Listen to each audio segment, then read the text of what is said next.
Imagine spending your entire life working hard, saving carefully, and doing everything right only to be told, in retirement, that you earn too much to qualify for help keeping warm in winter. That's exactly what's happening to thousands of UK pensioners facing an unexpected cap on the winter fuel payment.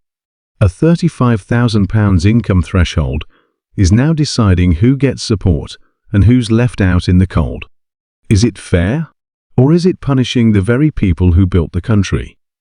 Welcome to UK Insight, now your trusted guide for pensions, benefits, and senior living in the UK. Stay informed, stay supported, and enjoy your golden years with confidence. Subscribe now and join the community. In mid-2025, the UK government introduced a new income threshold. Pensioners in England and Wales with taxable income up to £35,000 a year will receive the winter fuel payment in full. If their income is higher than that, and they're not already on means-tested benefits like pension credit, they will still get the payment, but must repay it via the tax system, or they can choose to opt out. The payment itself is up to £200 per household, or £300, where someone in the household is aged 80 or over. On paper, this sounds like a compromise. It restores payments for many who lost them when stricter cuts were introduced.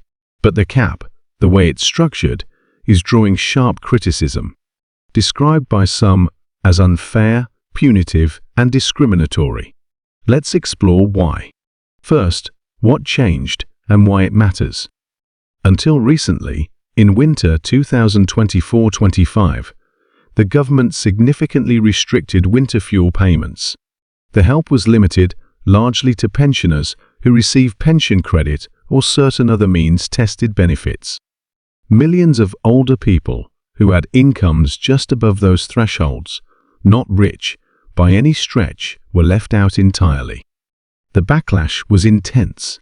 Pensioner groups, opposition MPs, campaigners, and charities argued that the cuts left vulnerable seniors exposed during the cold months.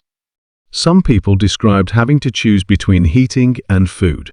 Others warned the policy would worsen health outcomes, especially for those already struggling. In response, the government did a U-turn. The threshold was set at £35,000 of taxable income. Now, millions who were excluded before will get something back. But there are catches. Second, the issues critics point out around fairness. 1. Fiscal drag and inflation. Because the £35,000 cap is frozen, over time, inflation and incremental increases in pensions or other incomes may push more pensioners over the threshold, even if their living costs rise too. That means people who are just about managing now could lose eligibility in future winters without realizing until it's too late.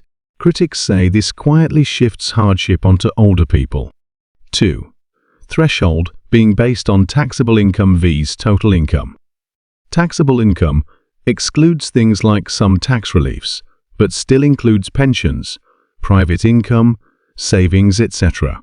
Because of how incomes are taxed, someone whose gross income is modest, but with less deductible items, might have taxable income just over £35,000, and thus lose out even though their real disposable income is not significantly higher. It creates unfair cliff edges where a small change in income can lead to losing a full entitlement. 3. Household vs. individual rules. The threshold applies individually, not by household. In a couple, one person could be over the threshold, the other under. That complicates matters. For example, a couple might get a reduced payment, one half, rather than the full amount. Or somebody aged 80 in such a couple could be differently affected depending on which partner earned more. Critics say this makes the system harder to understand, harder to plan for. 4.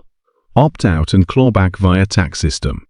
For those above the threshold, the payment is still made, but must be repaid via HM Revenue and Customs, HMRC, either through tax code adjustments or self-assessment.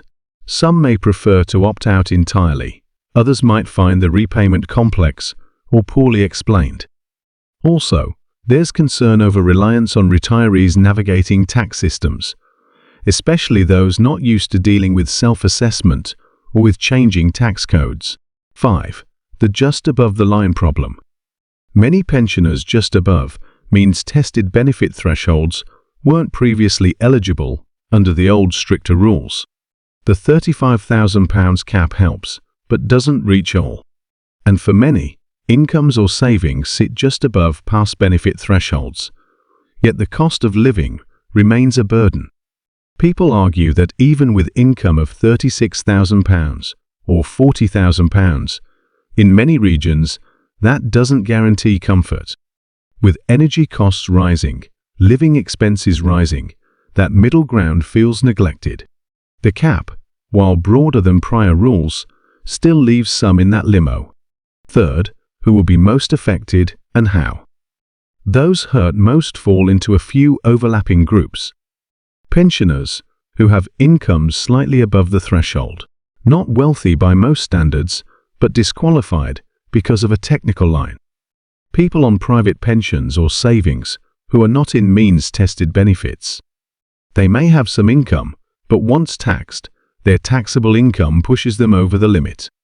Older couples where one partner has income over the threshold and the other doesn't. Their household arrangement means partial clawback.